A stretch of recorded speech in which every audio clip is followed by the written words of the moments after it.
हम लोग basic class में लंब वृत्तीय बेलन को देखेंगे। इसमें राइट सर्कुलर सिलेंडर, इसको इंग्लिश में बुलाता है राइट सर्कुलर सिलेंडर। ठीक है, ध्यान देंगे। सबसे पहले समझिएगा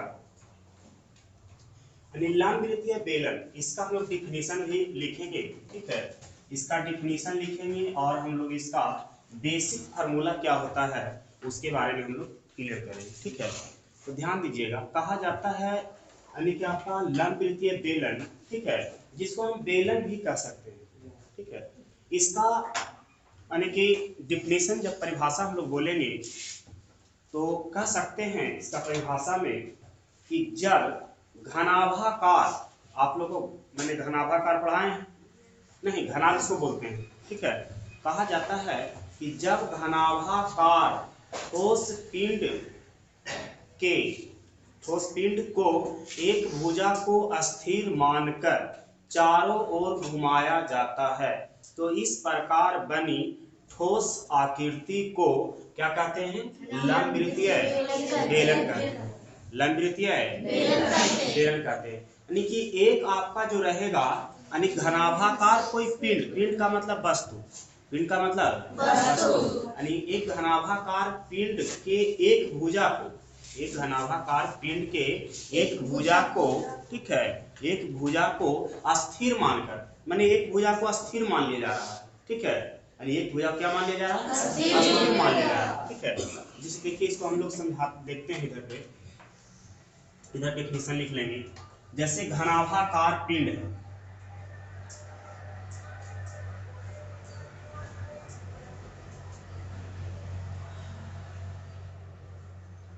ये आपका घनाभ के जैसा हो जा रहा है। घनाभ में हमने क्या बताया था कि घन में होता है दो वर्ग होता है, दो क्या होता है? हाँ, वर्ग होता है। लेकिन घनाभ में क्या होता है? दो आयत होता है। क्या होता है? आयत होता है। नहीं, तो हम लोग घनाभ को देख रहे हैं। ठीक है, तो ध्यान दीजिए, ये घनाभ है तो इसको कह रहा है कि एक भुजा को अस्थिर मान लिया गया है।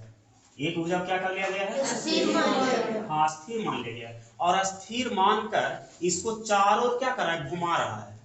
इसको चारों क्या किया जा रहा है? घुमाया जा रहा है। तो इसको चारों ओर घुमाने से ये ठोस है बना हुआ। मैं ठोस का मतलब हो गया कि जैसे देखते हैं, मान लीजिए कि कोई जैसे ये आपका कॉफी है, नहीं तो ये देखिए पूरा इसमें कहीं कहीं जगह खाली है नहीं ना, खाली है, तो ये पूरा ठोस हो गया। जैसे आप काठ का कोई मान लीजिए कि कुछ छोटा सा भाग आप ले लीजिए, नहीं तो देखते हैं पूरा कहीं जगह खाली होता है तो उसको ठोस बोलेंगे।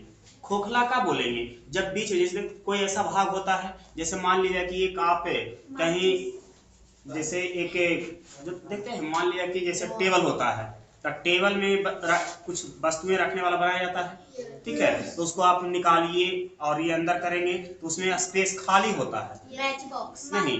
हाँ, जैसे बॉक्स जो भी बोलिए, तो वो आपका क्या हो गया? खोखला हो गया। या बांस को देखिए, बांस वो आपका खोखला है नहीं, देखते हैं अंदर में यानी कि जगह खाली होता है, अंदर में क्या होता है? जगह। खोखला उसको हम लोग बोलेंगे, उसको क्या बोलेंगे? खोखला। लेकिन ये ठोस का मतलब हो गया कि कहीं कोई भाग खाली नहीं होगा, यानी कोई भाग खाली नहीं होगा। ठीक है, तो इसको ये घनाभाकार है। ये कैसा है?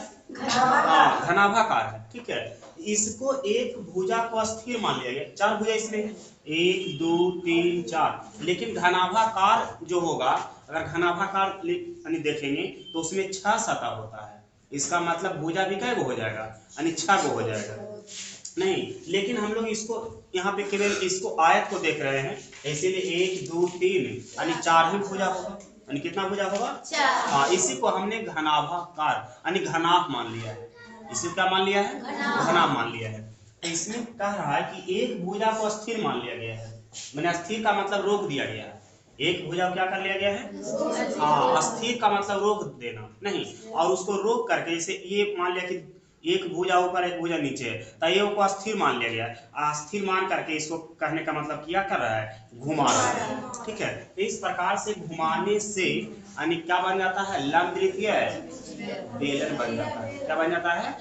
हाँ, लंब वृत्तीय बेलन बन जाता है। यानी कि बेलन बन जाता है कैसा? ठीक है, चलिए इसको हम यहाँ पे बना लेते हैं फिगर।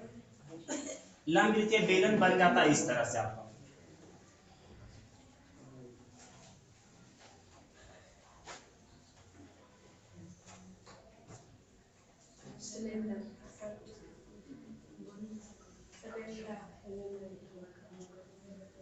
इस तरह से आकृति बन जाता है। लंबृत क्या, बेलन का। इसमें ये भाग जो होता है, यहाँ देखिए कहने का मतलब है कि इस तरह से भी ये जो यहाँ से यहाँ तक जो मान लिया कि जो भी या कागज का कुछ लगा हुआ भाग हो या कपड़ा का लगा हुआ हो, नहीं, इसी को हम यहाँ पे क्या कर दिए कि गोल के रूप में यहाँ पे दर्शा दिया हमने। इसी को अगर आप जैसे तार मान लीजिए कि तार आपने लिया है, नहीं, और तार गोल कीजिएगा, फिर उसको आप फिर सीधा करेंगे तो सीधा तो भी हो सकता है। तो जितना यहाँ तार है उसी को हम यहाँ पे क्या कर दिए, गोल कर दिए। ठीक है, तो नीचे भी उस तरह से गोल हमने कर दिया और ऊपर भी क्या कर दिया, गोल कर दिया। नहीं, ठीक है, यानी कहने का मतलब है कि इतना जो भाग आपका लगा है तार इसमें या जो भी लगा हुआ है, ऊपर इस तरह से हमने गोलाकार रूप में लिख दिया और नीचे भी हम लोग या इसको वृत्ताकार कह सकते हैं, यानी क्या बोलेंगे हम लोग, हाँ, वृत्ताकार बोलिए ज्यादा अच्छा रहेगा। ये वृत्ताकार हो गया, ये क्या हो गया, वृत्ताकार हो गया, जिसकी त्रिज्या r, ठीक है, जिसकी त्रिज्या क्या हो गया, r हो गया। ठीक है, अब ये हम लोगों को यानी कि देखिए ऊपर भी ये वृत्त बन गया, क्या बन गया, वृत्त, और यहाँ भी क्या बन गया, वृत्त बन गया। ठीक है, वृत्त ऊपर भी और वृत्त नीचे भी बन गया, ऊपर भी वृत्त और नीचे भी। लेकिन ये हो गया हम लोगों को आयत। ये डायग्राम जो दिख रहा है, क्या दिख रहा है, आयत। इसी को हमने मान लिया है घनाभ, इसी को हमने क्या मान लिया है, घनाभ मान लिया है। ठीक है, तो ध्यान दीजिए, ये जो सर्किल होता है, वृत्त होता है, ठीक है, क्या होता है, यानी वृत्त होता है, तो वृत्त का, ठीक है, यानी हम लोग जानते हैं कि वृत्त की परिधि, वृत्त की परिधि 2 पाई क्या होता है, r होता है। यानी वृत्त की परिधि, जैसे कोई एक यानी वृत्ताकार भाग है ना, क्या है, वृत्ताकार भाग है, तो उस वृत्ताकार भाग पर, जैसे मान लिया आप साइकिल, जैसे आपने देखा होगा मौत कुआं को, ठीक है, तो मौत कुआं में जब कोई, कहने का मतलब है कि जादू दिखाने वाला, ठीक है, अगर वो जादू दिखाता है और गोलाकार रूप में राउंडिंग कर करके घूमता है उसमें, ठीक है, तो समझ जाइए कि वो आपका यानी एक चक्कर अगर लगाता है तो 2 पाई r डिस्टेंस दूरी तय करता है। जैसे आप मान लिया कि कहीं फील्ड में दौड़ रहे हैं और कैसा फील्ड है, वृत्ताकार, तो एक बार अगर आप फील्ड पर ऐसे मान लिया कि चारों तरफ इस प्रकार से आप घूमेंगे ना, ठीक है, तो आप क्या तय कर लेंगे, 2 पाई r, उसको परिधि बोला जाता है। क्या बोला जाता है, परिधि बोला जाता है। ठीक है, और एक और इसमें होता है वृत्त का क्षेत्रफल, वृत्त का क्षेत्रफल। ध्यान दीजिए, क्षेत्रफल का मतलब क्या हुआ कि जैसे पूरा वृत्ताकार भाग में आप काम कर रहे हैं, जैसे पूरा फील्ड है, वृत्ताकार फील्ड है, आप पूरे में आप ये कर रहे हैं, काम कर रहे हैं, नहीं, तो वो कहने का मतलब जब पूरा में लेंगे, ठीक है, जैसे ये, जैसे मान लिया कि आपका ये भाग हुआ, तो इसको अगर इस भाग को केवल हम लोग ले रहे हैं तो ये हो गया परिधि। लेकिन यदि पूरे भाग को आप ले लीजिए, क्या ले लीजिए, हाँ, मैंने कहने का मतलब है कि अंदर में कहीं कुछ खाली नहीं रहना चाहिए। ठीक है, तो ये आपका, इसको हम लोग क्षेत्रफल बोलते हैं। क्या बोलते हैं इसको, क्षेत्रफल। तो वृत्त का क्षेत्रफल, वृत्त का क्षेत्रफल क्या होता है, पाई r स्क्वायर। ठीक है, पाई r स्क्वायर। ठीक है, यानी कि वृत्त का क्षेत्रफल जो होगा आपका, यानी पाई r क्या हो जाएगा, यदि परिधि बोलेंगे तो 2 पाई r, यानी वृत्त का परिधि 2 पाई r, और वृत्त का क्षेत्रफल वृत्त का क्षेत्रफल पाई r स्क्वायर, और वृत्त की परिधि 2 पाई और वृत्त का क्षेत्रफल पाई r स्क्वायर, पाई r स्क्वायर। तो यही एक जो तार आप आधार में देख रहे हैं, ठीक है, इसी तार को वृत्ताकार रूप में मोड़ दिया गया। यहाँ जो आप ऊपर देख रहे हैं, इसी को वृत्ताकार रूप में मोड़ दिया गया। यानी हम कह सकते हैं कि अगर इस तरह से है तो ऐसा ही बना सकते हैं, जैसे वो नहीं हो सकता है, मान लिया कि आपके पास कोई ऐसा तार दे दिया कोई, ठीक है, और इसको बोलेगा कि ये तो अभी लंबा रूप में है, बोल देगा कि वृत्ताकार रूप में मोड़ दीजिए, तो क्या इसको हम ऐसा नहीं मोड़ सकते हैं, मोड़ सकते हैं ना, ये और ये दोनों बराबर होगा कि बराबर नहीं होगा, बराबर होगा दोनों, नहीं, तो वही चीज यहाँ पे निकाला गया है। ये जो भाग है, नहीं, इसका क्या है, इक्वल है, नहीं, ये जो भाग है ये इसका क्या है, इक्वल है, यानी परिधि के माध्यम से, जैसे उसके बाहर वाला जो भाग है उसके माध्यम से। तो देखिए यहाँ पे हम लोग डिफिनीशन में लिखते हैं क्या, ठीक है, ध्यान दीजिएगा। इसका डिफिनीशन हम लोग लिखेंगे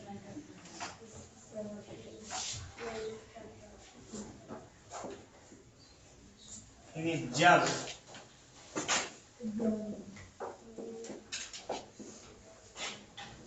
घनाभाकार पिंड के, जब घनाभाकार ठोस पिंड कर दीजिएगा, जब घनाभाकार ठोस पिंड के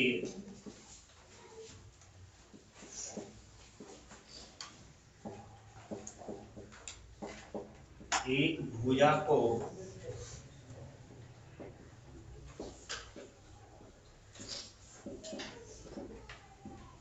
स्थिर मानकर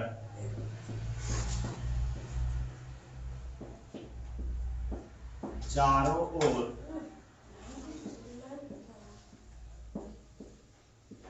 घुमाया जाता है, जब घनाभाकार ठोस पिंड के एक भुजा को स्थिर मानकर चारों ओर घुमाया जाता है, तो इस प्रकार बनी ठोस आकृति को, इस प्रकार बनी ठोस आकृति को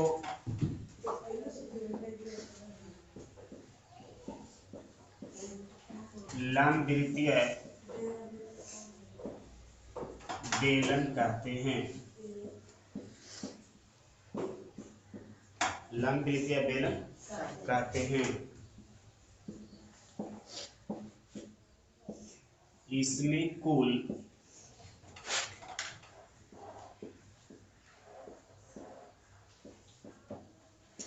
3 पृष्ठ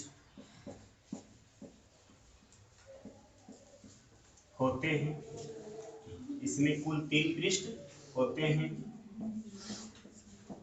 जिसमें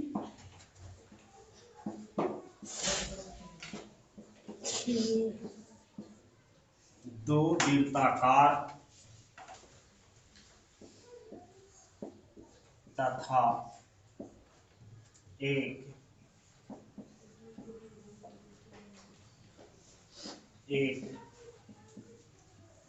आयताकार होता है, एक आयताकार होता है।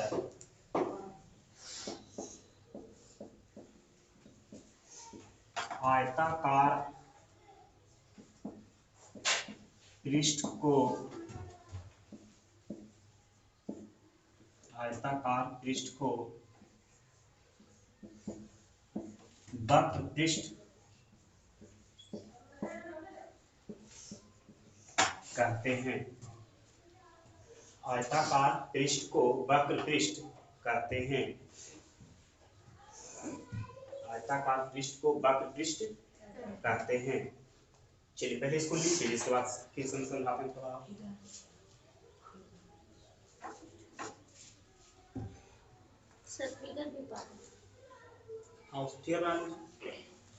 राइट साइड में फिगर कैसे बनाए हैं वैसे बना लीजिए।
हुई है ना।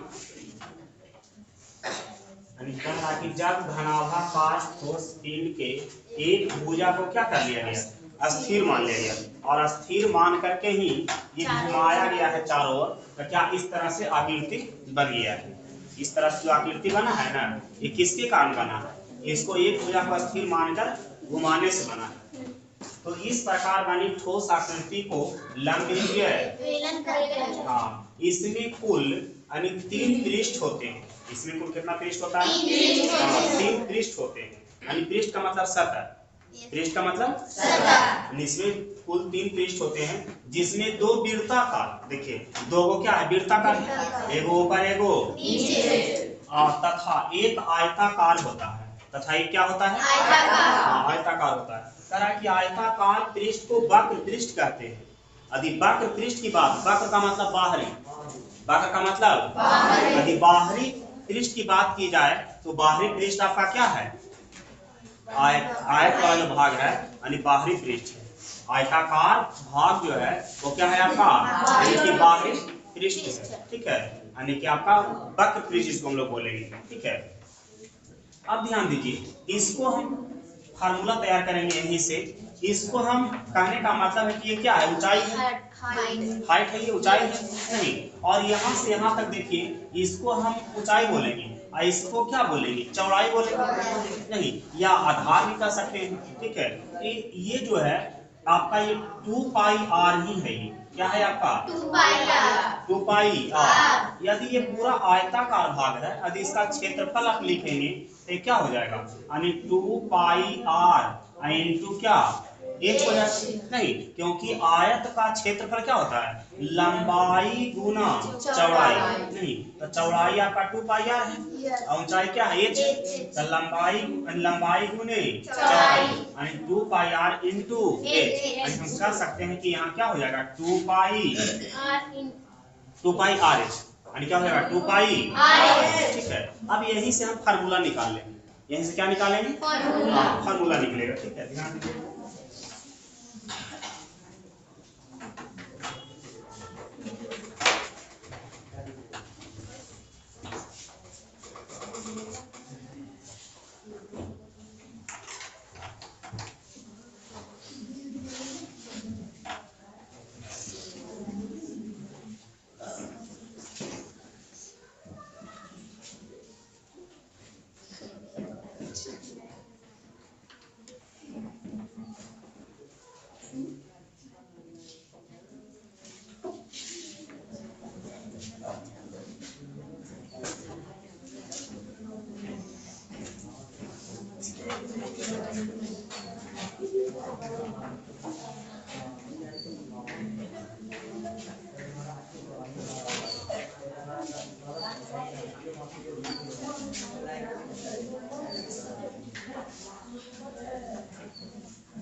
चलिए इसमें जो भी हम लोग को इम्पोर्टेंट फार्मूला बनेगा, जो भी हम लोग को इम्पोर्टेंट फार्मूला से बनेगा बेलर में, हम लोग उसको लिखने का प्रयास करते हैं। समझिएगा पहले कि कैसे हम लोग फार्मूला को क्लियर करते हैं, ठीक है।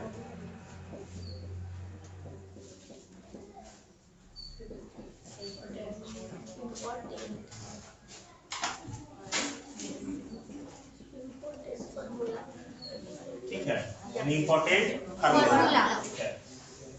देखिए इम्पोर्टेंट फार्मूला में हम लोग सबसे पहला देख लेते हैं, ठीक है। सबसे पहला अभी लिखेंगे नहीं, अभी समझ लीजिए, लिखेंगे बेलन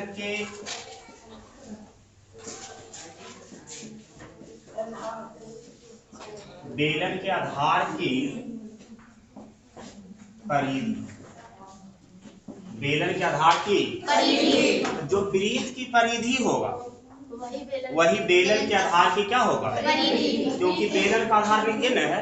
और देखिए ये कैसा है, वृत्ताकार है, कैसा है, वृत्ताकार है। हम कह सकते हैं कि बेलन के आधार की परिधि क्या हो जाएगा, यानी 2 पाई आर हो जाएगा, 2 पाई क्या हो जाएगा, आर हो जाएगा। अब देखिए अगला हम लोग फार्मूला चलते हैं,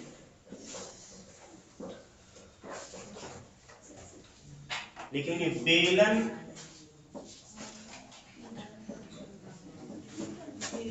के आधार का क्षेत्रफल यानी बेलन के आधार का क्षेत्रफल। आप देखिए बेलन के आधार का जो क्षेत्रफल होगा वो वृत्त का क्या होगा, क्षेत्रफल। यानी बेलन के आधार का क्षेत्रफल जो होगा वो वृत्त के क्षेत्रफल के क्या होगा, बराबर होगा। क्योंकि आपका देखिए यही आधार में है, वृत्ताकार भाग है, तो इसका एरिया निकालेंगे, क्षेत्रफल निकालेंगे तो क्या हो जाएगा, पाई आर। पाई आर क्या हो जाएगा, स्क्वायर हो जाएगा। पाई आर क्या हो जाएगा, स्क्वायर हो जाएगा। यानी हम कह सकते हैं कि पाई आर क्या, स्क्वायर, यानी पाई आर स्क्वायर। अब देखिए हम तीसरा फॉर्मूला में करते हैं, लिखेंगे बेलन का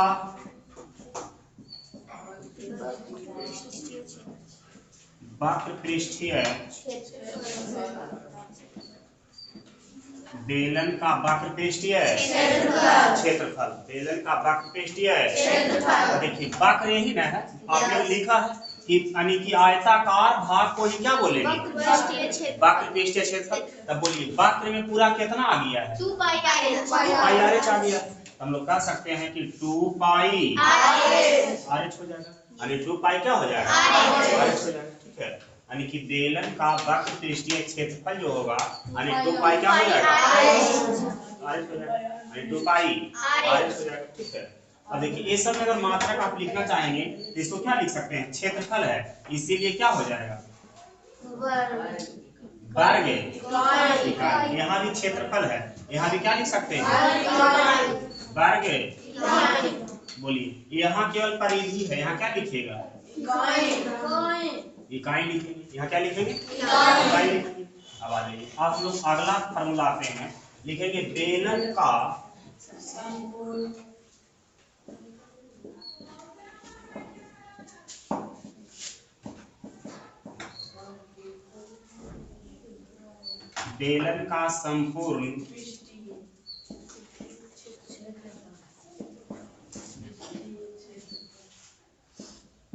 बेलन का संपूर्ण पृष्ठीय क्षेत्रफल। संपूर्ण का मतलब टोटल, संपूर्ण का मतलब टोटल।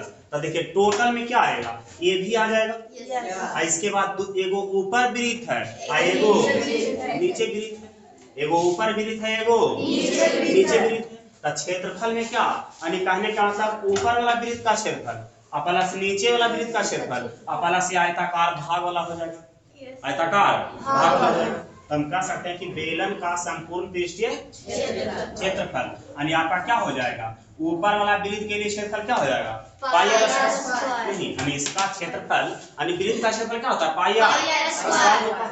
नीचे भी वृत्त है तो क्या हो जाएगा, पाई आर, यानी दो को वृत्त दिख रहा है, दोनों के लिए हमने pi r square plus pi r square लिख दिया। नहीं, ऊपर भी वृत्त दिख रहा है, नीचे भी वृत्त दिख रहा है, तो pi r square plus pi r square. अब बाकी बच गया बीच वाला, तो बीच में क्या है, 2 पाई आर। यहाँ लिखेंगे 2 पाई आर, 2 पाई आर। अब ध्यान दीजिए, अब यहाँ हम लोग देखेंगे पाई आर स्क्वायर, एगो पाई आर स्क्वायर एगो पाई आर स्क्वायर, दो गो हो जाएगा, यानी एगो पाई आर स्क्वायर एगो पाई आर स्क्वायर क्या हो जाएगा, यानी 2 pi plus 2 pi R H, 2 पाई। बोलिए क्या कॉमन है, 2 पाई आर, 2 पाई नहीं, 2 पाई आर है ना, कॉमन है, 2 पाई आर यहाँ में 2 पाई आर। तो ध्यान दीजिए 2 पाई आर को हम कॉमन कर लेंगे, 2 पाई आर को क्या कर लेंगे, तो 2 बाहर निकल गया, पाई भी बाहर निकल गया, 2 गो आर था तो एगो आर बाहर निकल गया, तो यहाँ कै गो आर बच गया, एगो आर बच गया। अब देखिए 2 बाहर निकल गया, पाई बाहर निकल गया, आर बाहर निकल गया, यहाँ बच गया क्या, एच। यानी हमसे पूछा जाएगा कि बेलन का संपूर्ण पृष्ठीय क्षेत्रफल क्या होगा, तो हम लोग क्या बोलेंगे, 2 pi h, 2 pi r into r plus h, 2 pi r into r plus h. यानी क्षेत्रफल है इसीलिए इसका मात्रा क्या होगा, वर्ग इकाई। ठीक है, यानी कि कहने का मतलब है कि बेलन का संपूर्ण पृष्ठीय क्षेत्रफल हो जाएगा 2 pi r into r plus h, या एच प्लस आर भी बोल सकते हैं, उससे कोई दिक्कत नहीं है। ठीक है, अब ध्यान दीजिए एक फार्मूला हम लोगों को इसमें और ध्यान देना है, बेलन का आयतन। क्या ध्यान देना है, बेलन का यहाँ पे हम लोग लिखेंगे बेलन का आयतन। बेलन का आयतन, ठीक है। यानी बेलन का क्या हो जाएगा? आयतन। यानी बेलन का आयतन। ध्यान दीजिए, अब हम लोग बेलन का आयतन लिखेंगे। तब बेलन के आयतन के लिए, ठीक है, यानी बेलन के आयतन के लिए, ठीक है, यानी हम लोगों को ये जो भाग है आपका, ठीक है, यानी यहाँ से पाई आर स्क्वायर, यहाँ से एच लेना पड़ेगा, ठीक है। यानी हम कह सकते हैं कि बेलन का आयतन बराबर होगा यानी आधार का क्षेत्रफल, आधार का क्षेत्रफल गुने क्या? ऊंचाई, गुने ऊंचाई। यानी कि बेलन का आयतन बराबर, बेलन का आयतन बराबर आधार का क्षेत्रफल गुने, तो बोलिए आधार का क्षेत्रफल क्या हो जाएगा? Pi r square into h. तो यहाँ हो जाएगा pi r square h, pi r square h. आप बोलिए आयतन न है, तो आयतन को क्या बोलिएगा? ध्यान में इकाई, ध्यान में इकाई, ठीक है। यानी बेलन का आयतन बराबर हो जाएगा, ठीक है, आधार का क्षेत्रफल गुने ऊंचाई। बेलन का आयतन बराबर हो जाएगा आधार का क्षेत्रफल गुने ऊंचाई। तो बोलिए आधार का क्षेत्रफल क्या हो जाएगा? पाई आर स्क्वायर इनटू ऊंचाई क्या होगा? तो पाई आर स्क्वायर। इसका ध्यान नहीं, हम लोग कह सकते हैं कि बेलन का आयतन बराबर हो जाएगा यानी pi r square h, pi r square, ध्यान में, ध्यान में, समझ आया?